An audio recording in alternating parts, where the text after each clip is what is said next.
تأهلت اللاعبة الجزائرية إيمان خليفي للمباراة النهائية من منافسات الملاكمة وزن 66 كيلو في أولمبياد باريس 2024، وواجه ذلك التأهل عقب الفوز على التايلاندية جانجام سوانفينج بنتيجة 5-0 في نصف النهائي.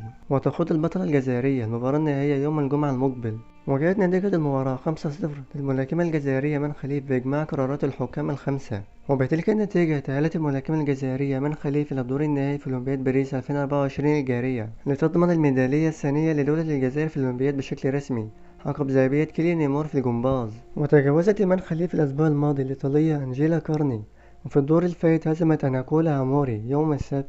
وتطمح إيمان خليفي إلى جلب ثاني ميدالية ذهبية للجزائر في الأولمبياد الحالي بعد كيليان نيمار الفائزة بذهبية الجمباز.